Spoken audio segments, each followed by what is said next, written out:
Welcome to the program Getting Ready for Job Interview the M.M. Patel Way.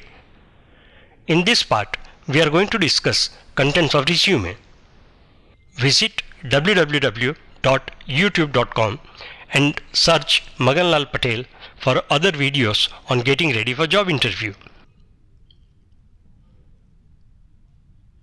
Before we proceed, I would like to mention some important points.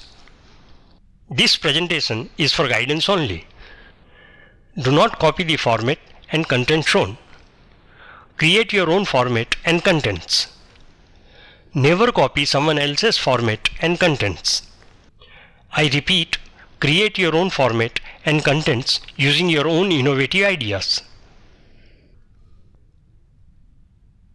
Let's discuss qualities of a good resume. It should have proper layout with margins. There should be uniformity of fonts, tables, margins, etc.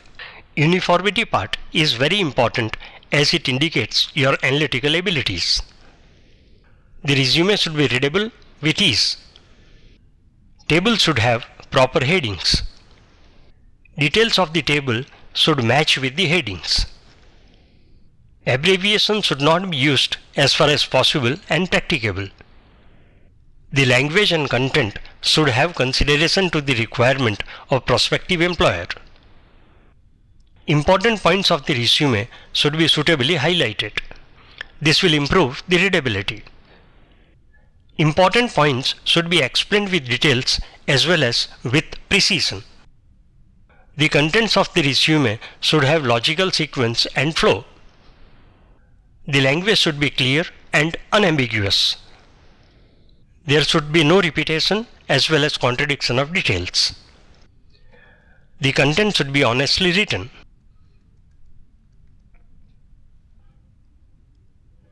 Now let us discuss the contents.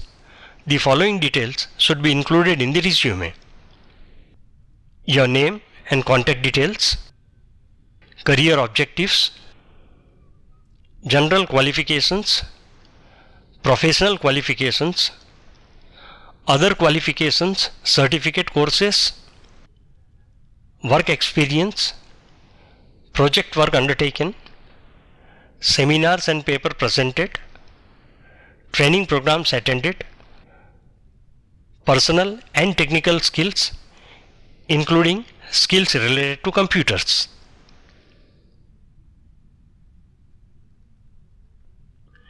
Your achievements, educational, professional, social, and others. Personal traits, strengths, personal traits, weaknesses, hobbies, references, professional and social, personal information, age, parents, language known, etc. Other important information of interest to prospective employer, personal and professional profile, signature, date and place, and enclosures. You can also include creatively drafted personal profile. Let's now discuss each point. Name and contact details. This may be written in a way similar to letterheads. The communication details should be updated. You can include name, address, phone, and email. Career objective. The following questions should be answered by your career objective statement. What do you want to be and achieve? Why do you want to be and achieve? And how would you be and achieve? Next is general qualifications. The data tabulated should be uniform. Highlight your achievements in a subject, class, college, university, etc. The content should be qualification and branch, institution and university, year of passing, score in percentage and class, and remarks showing your special achievements. Next is professional qualifications. The data tabulated should be uniform. Highlight your achievements in a subject, class, college, university, etc. We have already discussed the contents in earlier slide. Next is other qualifications and certificate courses. As discussed, the data tabulated should be uniform and your achievements should be highlighted. We have already discussed the contents.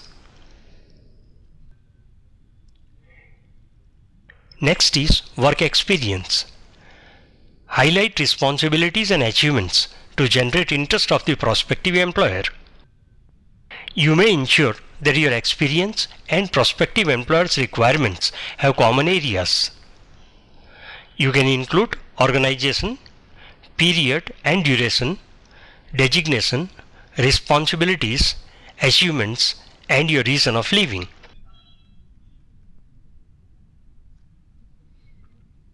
Next is project work undertaken.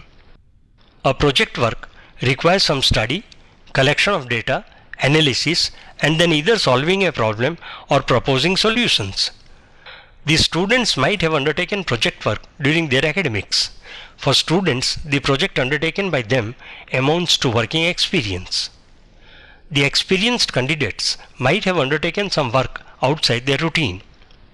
The content should include title of project, details, achievements, and learning. Seminars and paper presented. For students, presentation is part of their academic curriculum. Employed candidates might have presented papers in professional forums. The content should include paper presented, details, recognition, and learning. Next is training programs attended. Aspiring students and professionals attend training programs over and above their academics and routine work. This supports your being updated technically and professionally. The content should include training attended, institute and faculty, duration, and learning. Next is personal and technical skills, including skills related to computers. This is the most important part. You must give due attention to this part. In case of computer skills, you may mention applications, packages, and softwares. The list should generate interest of prospective employer in you. The content should include skills, how acquired, level of expertise, and remarks to include your achievements. Next is achievements and recognition, educational, professional, and social. Consistency of performance and achievement is a desirable quality. You should think about all the possible achievements. Mention area and period of achievements supported by institution or organization which recognized your achievements. The content should include educational achievements, professional achievements, social achievements, and other achievements. The next is personal traits, strengths. You should be able to prove your strengths by two things: your actions and results of your actions. At this point, I would like to add that instead of talking about strength only, it's much better to talk about strength and support it by your actions and result of the actions. The content should include strength, used in past, planning to improve further, and planning to use. The next is personal traits, weaknesses. You may avoid this part from your resume. However, many interviewers would ask questions related to your weaknesses, and therefore you must prepare for this part irrespective of whether you include this in your resume or not. If you decide to include this part in your resume, mention weakness, effect in past, used favorably, and your plans to improve. The next is hobbies. Hobbies are activities involving use of your time and other resources. You should be able to prove your seriousness. Hobbies are not undertaken casually or to kill time. The content should include hobby, resources needed, benefits, and future plans. The next is references. Your reference should know you and should be able to talk about you and your personal traits. It is much better if you intimate your references immediately after you are applying for the job and after interview has taken place. In the content, you can include educational references, professional references, and social references. You should mention their name, designation, institution, contact number, and mail ID. The next is personal information, that is age, parents, languages known, etc. These are routine information. The content should include name, date of birth, age as on a particular date, father's name, father's occupation, permanent address, languages known, physique, that is height and weight, and any other information. Next is other important information of interest to prospective employer. If you have any information which will be of interest to your prospective employer in you, you may mention it suitably. The next is your personal and professional profile. This is not a very common inclusion. However, you may like to describe your profile in 1 or 2 paragraphs. This part needs to be honestly and carefully drafted. It should attract the reader to know more about you. This part could be the starting point of your resume.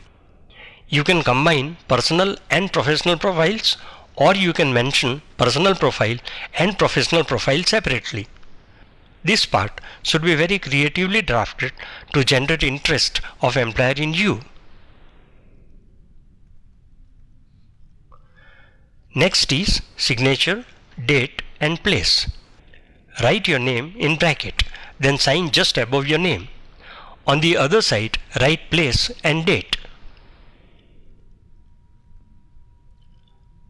The last one is enclosure. If you have enclosed copies of documents and certificate, mention them in a proper sequence. Visit www.youtube.com and search Magan Lal Patel for other videos on getting ready for job interview.